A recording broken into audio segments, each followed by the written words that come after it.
Kyurem is coming out on December 16th in Pokemon Go, so we're gonna go over the top counters, the 100% IV, and everything you need to know about Kyurem to take it down in Pokemon Go. So welcome to the Trainer Club, here we go!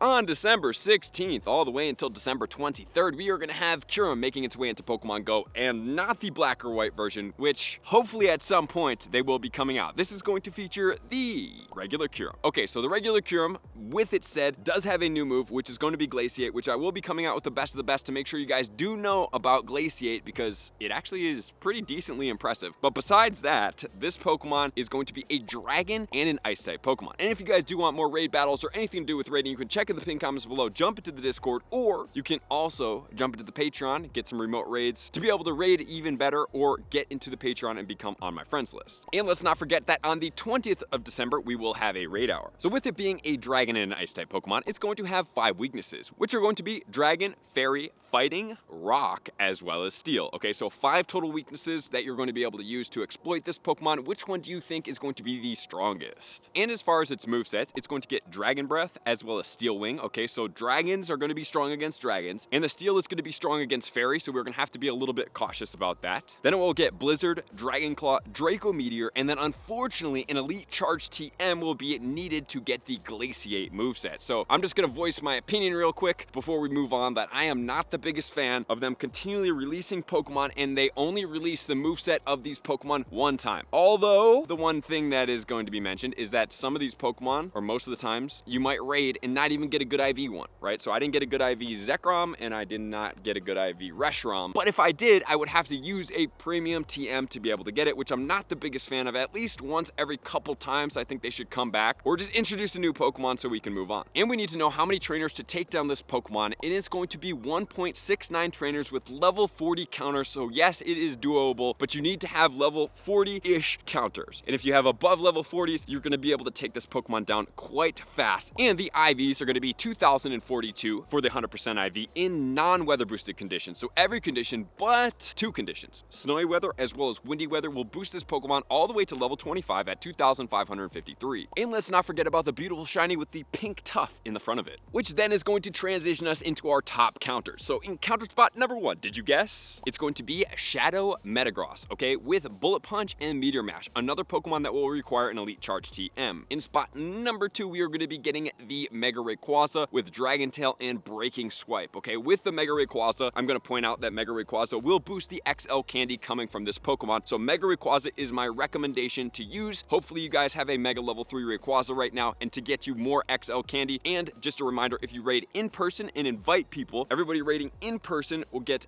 3 bonus XL candy for that Pokemon, for a grand total, if you catch it, a minimum of 6. So you're basically getting 2 for the price of 1 when doing in-person raids compared to remote raids, and you get the chance of getting rare XL candy. So if you have the potential to do in-person raids, it's definitely going to be worth it. But I also think hopefully at some point we can see a boost in the remote raids, because 5 a day is just not even close to enough, and it's just demotivating for me to even make videos for you guys, because it's like, if I don't go and explore for these, I know I have to grind for them, and I do grind for them. Having more of those raids makes it more capable to be able to do like 100 raids in a day, where it's fun to see what we get when we do 100 raids. And then we're gonna have Mega Diancie in spot number 3 with Rock Throw and Dazzling Gleam. Okay, so this Pokemon is a little bit challenging of a Mega because most of us only got one of them, and then also more than likely it's probably not the best Pokemon. So I would probably stick away from the Mega Diancie right now, and it doesn't boost the XL candy coming from the Kyurem, which doesn't make sense. In spot number 4, we are going to get the Mega Gardevoir. While it is a very resistant to Dragon Pokemon, it also doesn't boost the XL candy coming from this Pokemon. But if you do use it, it's Charm and Dazzling Gleam. In spot 5, we have Terrakion with Double Kick and Sacred Sword, which is Sacred Sword, a TMable move. And then we have Mega Blaziken with Focus Blast, followed by Keldeo with Low Kick and Sacred Sword, followed by the Smackdown and the Rock Wrecker on the Rhyperior in the Shadow form. Remember, that Rhyperior is a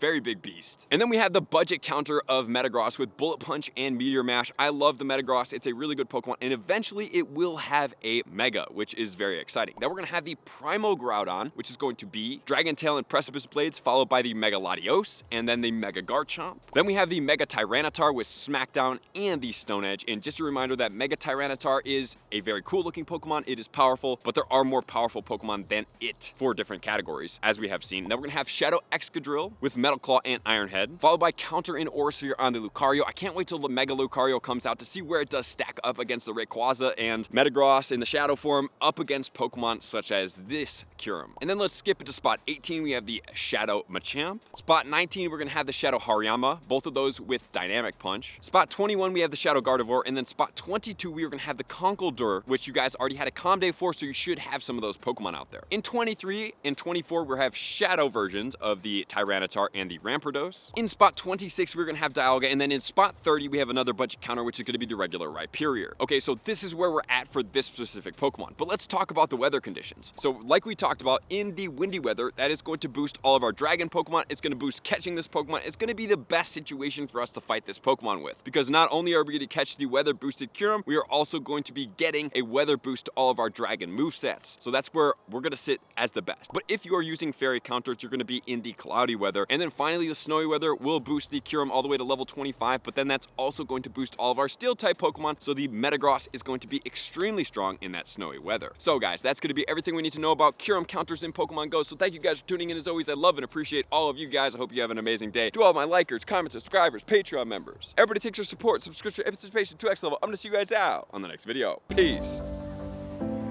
I want to take this time to thank everybody who supports me in every facet. It means the world to me, and an extra special thank you to all my Patreons. I greatly appreciate the extra support to continue to allow me to pursue Pokemon Go full time, allowing me to create my daily video uploads in the most timely fashion for everyone's benefit. Plus, I get the amazing experience of sharing my creative processes behind the scenes and rating all around the globe with select upper tiers. Thank you everybody for being a part of the Trainer Club. You all mean the absolute world to me, and I will see you guys out on the next video.